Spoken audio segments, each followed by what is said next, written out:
Cleveland goes out in embarrassing fashion to the New York Knicks. I've been against the structure of this team for several seasons. If you're a subscriber, you know full well how often I've called for them to trade Donovan Mitchell.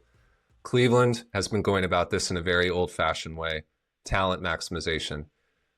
4 years ago, they have a 21-year-old Evan Mobley that they drafted number 3 in the draft. He projected to be one of the league's best defensive players, had a promising offensive game to develop. He's underdeveloped offensively right now, and that is because of how Cleveland has built this team. They have stunted his growth, and I'm going to explain to you why.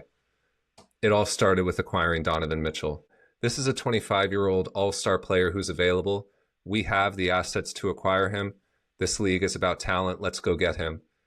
And what it told me was they made a decision about Evan Mobley at that time, at age 21, that early in his development, that he was not a number 1 on a championship level team.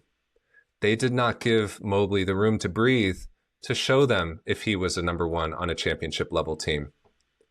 They should have given him more of a runway, see what he actually was before they decided what player they needed to acquire to add to the team's identity. Instead, they acquire Donovan Mitchell. He becomes their number 1. Donovan Mitchell by nature is a scoring guard. He's a good defensive player as well. He is not a creator. I don't think he necessarily makes the players around him better. In terms of players that need development, you add Donovan Mitchell to Evan Mobley, I don't think that makes Evan Mobley a better offensive player. And I think that was a steep miscalculation by the Cleveland Cavaliers front office. They made a bet that Donovan Mitchell is their number 1, Mobley is their number 2, Jared Allen, Darius Garland, who eventually got moved for Harden, of course, the supporting players. The fact that we don't know who their number 3 is a problem in their structure, by the way. But they gave up all their picks to do it. This is the most expensive roster ever put on the court, not including luxury tax payments and all of that. This is going to come off as a harsh criticism of Donovan Mitchell. I don't think it is. I think he's an excellent player. I think he's a top 20 player. I don't think he's best player on a championship team material. I think he's a number 2. And when you make him your number 1, you can do that, but your team is going to have a certain ceiling because of that.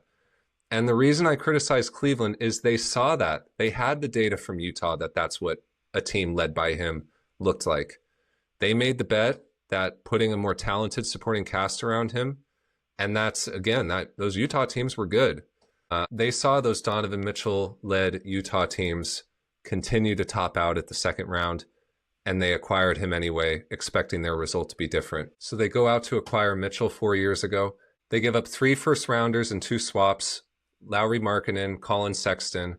That's a lot to give up. They're not going to get control of their picks pack until a few years from now. The irony to me is if they would have given themselves a longer leash when it came to Evan Mobley, they could have figured out if he was a true number 1 or not. And at this point in time, they would be in a position to make a superstar trade to add a number 2 to him, potentially even a guy like Donovan Mitchell. And they would have actually had that championship ceiling because they would have a true number 1 on their team in Evan Mobley. Instead, they acquire Mitchell. They relegate Mobley to a number 2. This team doesn't have a true number 1, and that's why they're not going to win a title. It has nothing to do with coaching. It has nothing to do with the supporting cast. So all that's in the past, though. What do they do now? That's the big question. And shouldn't surprise you, I think they should invest in Evan Mobley. And it's mostly because their other options are not great. As I said, they do not have control of their picks for the next several years. So blowing it up, you're going to hear a lot of knee-jerk reactions call for them to blow it up because of the disgust with this team. This team gave up for the most part to end this Knicks series. They kind of gave up at the end of Game 3. I think if you had given them the option to not show up to Game 4, they would have thought hard about it. But the truth is blowing it up would serve them no good. Evan Mobley's only 25. I would try to reinvest in his ceiling, if only to recoup a superstar trade package for him. If you can prop his ceiling back up again, you can trade him when he's 28 and get a king's ransom in return. Right now, his stock is low. And again, that's a structural problem that they themselves imposed. And now he's this asset that the narrative of him is he's a disappointment, right? Everyone thinks he's soft, can't play center full time, can't play inside, doesn't have a reliable three-point shot. all these negatives about him. Nobody's saying anything great about Evan Mobley. We all know he's a great defensive player, but as an asset, he's lost a lot of luster, and that's their fault. To me, their only viable path forward until they get control of their picks back and they can truly rebuild is to try to make Mobley into a number one, or to at least appear as close to that as possible. If not for themselves, to trade him. And so number one move I would recommend to them is to trade Donovan Mitchell. He has next year as his last remaining guaranteed year of his contract, player option after that. Now is the time to do this. You do not want to wait for this, is he staying, is he going, hostage situation where you lose leverage because everyone knows you have to trade him. I know there's reports of him working on a new deal with Cleveland. You can double down again, try to add more talent to a roster with a fundamentally flawed foundation. It's not going to do you any good. And so I also would be looking forward to removing this burden to win that you have with Donovan Mitchell. You're appeasing a superstar. Please don't leave us. Please sign an extension. We'll dig as deep a hole as you want us to increase our odds of a championship as much as possible. Just please stay. I don't want that constraint on my front office. So I'm looking to move him. And this is the summer to do it because of the Giannis sweepstakes. So many teams are lining up trade packages for Giannis. I want to be the first call by the team that misses out on him. The several teams that miss out on him who were ready to make a big move but missed out. Now I'm fielding their calls for Donovan Mitchell. They could get a lot for him, and they could get themselves in a good position for a few years from now when they look to rebuild. The other guy I'm trading, Jared Allen. I want Mobley on the court by himself down low. I want him to be the lone big on the court most of the time. If I do a double big lineup, I'll bring the big off the bench to do that. I want Mobley and 4 perimeter players around him because, again, I want to maximize his value. Jared Allen needs to go. He makes too much money. I need to clean up my cap. I want more picks in return for him. There are several teams that would love to acquire him as their starting center. And so it's an easy call for me. The guy I keep is James Harden.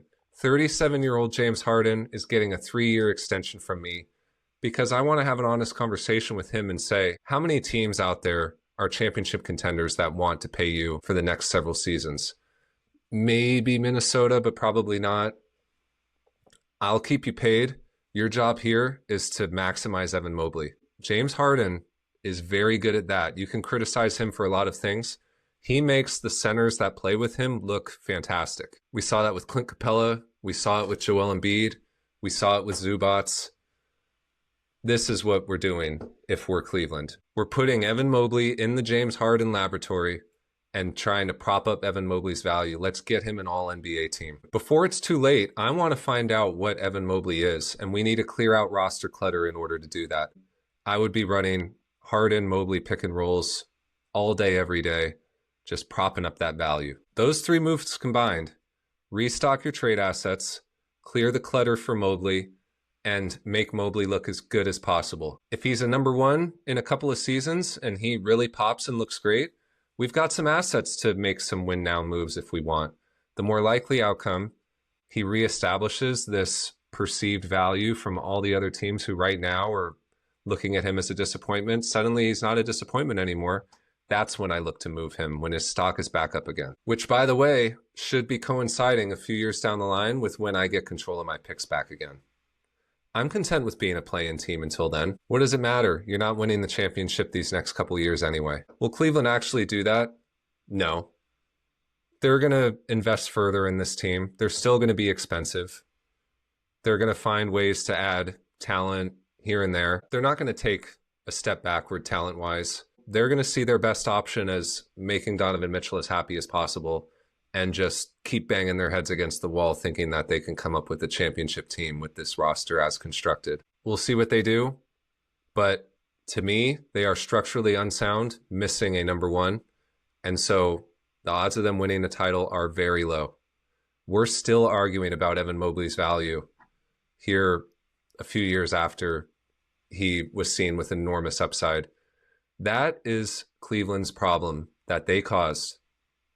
That should not be the case, and yet here we are. We thought Evan Mobley was going to be the next great power forward. Tim Duncan, Kevin Garnett, even someone like LaMarcus Aldridge would have been nice, right?